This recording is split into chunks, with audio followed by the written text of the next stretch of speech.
Next it is related to current account of a proprietorship. तो यहाँ पर एक प्रोप्राइटरशिप फर्म का अकाउंट ओपन किया गया, लेट अस से कि मैसर्स एबीसी के नाम पर एक अकाउंट ओपन किया गया, जहां पर जो प्रोप्राइटर हैं वो है मिस्टर ए।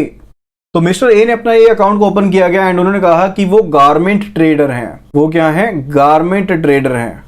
एंड इस अकाउंट की फंडिंग किस तरह से की गई? उनका मिस्टर ए का ही लोकल बैंक में जो एक सेविंग फंड का अकाउंट था, वहां से पैसे जो थे उसके थ्रू अकाउंट को ओपन करवाया गया। वहां से पैसे जमा करवाते हुए यहां पर अकाउंट को ओपन करवाया गया। तो ट्रेडिंग रिलेटेड यहां पर और कोई भी यूजुअल ट्रांजैक्शन नहीं थी। यहां पर सिर्फ और सिर्फ एनईएफटी के थ्रू पैसे आ रहे थे। एनईएफटी के थ्रू पैसे आ रहे थे as a duty drawback credit. सिर्फ और सिर्फ कौन सी ट्रांजैक्शन थी? जो ड्यूटी ड्रॉबैक से रिलेटेड ट्रांजैक्शन थी वही थी। ड्यूटी ड्रॉबैक क्या रहता है कि जो भी आप इंपोर्ट करते हैं ना, उसका ड्यूटी, जितनी भी उसके ऊपर ड्यूटी लगती है, वो आपको कैशबैक आ जाता है, उसको आपको ड्रॉबैक हो जाती है, वापस मिल जाती है वो। ठीक है, सिर्फ उससे रिलेटेड ट्रांजैक्शंस थी। एंड जो एक्सपोर्ट डॉक्यूमेंट सबमिट किए गए थे कस्टमर्स के द्वारा, उनकी इंक्वायरी से ये इंडिकेट हुआ कि जो एक्सपोर्ट ऑफ कॉटन है या फिर जो पॉलिएस्टर है, वो कस्टमर के बिजनेस से रिलेटेड नहीं था। वो कस्टमर से बिजनेस से रिलेटेड नहीं था। तो कस्टम्स डिपार्टमेंट ने एडवाइज किया टू ब्लॉक दी अकाउंट, कि अकाउंट को ब्लॉक कर दिया जाए।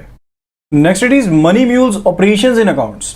तो जब भी जो क्रिमिनल्स होते हैं, उन्होंने कोई क्रिमिनल एक्टिविटी करनी होती है, तो वो सीधे अपने अकाउंट्स के थ्रू प्रोसीड्स को नहीं फॉलो करते।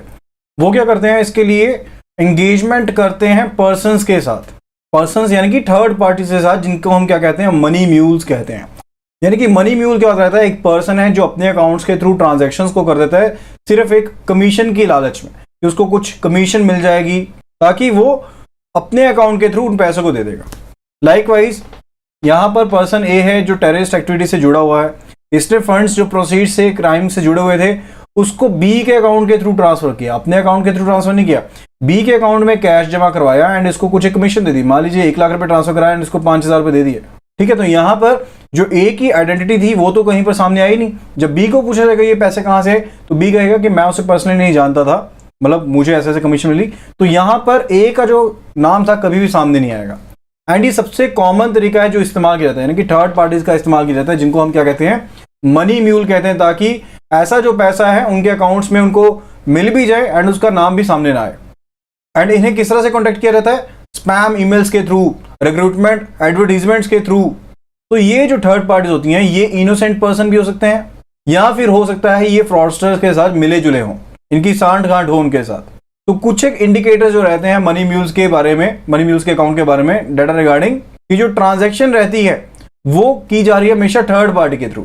जो कस्टमर है या फिर जो बेनिफिशियरी है वो कॉन्टेक्टेबल नहीं है, या फिर जो कस्टमर है बेनिफिशियरी है वो मिलना नहीं चाहता है, या फर्दर जो कस्टमर है या फिर बेनिफिशियरी है वो कंफर्टेबल नहीं है ट्रांजैक्शन रिलेटेड इंफॉर्मेशन को प्रोवाइड करने में। सबसे बड़ा जो यहां पर एक इंडिकेटर हो सकता है, दैट इज रिगार्डिंग कि जो ट्रांजैक्शंस हैं वो कस्टमर की प्रोफाइल या बिजनेस लाइन से मिलती नहीं है, या फिर आपको कंप्लेंट्स मिलती हैं कस्टमर से या फिर नॉन कस्टमर से कि उन्होंने पैसा जमा करवाया था अकाउंट में, इन रिस्पॉन्स कि इनको जॉब के लिए ऑफर दिया गया है, किसी तरह का अवार्ड दिया जाएगा, कोई गिफ्ट दिया जाएगा, या फिर कोई लॉटरी निकाली जाएगी। वो क्या रहते हैं? मनी म्यूल्स रहते हैं।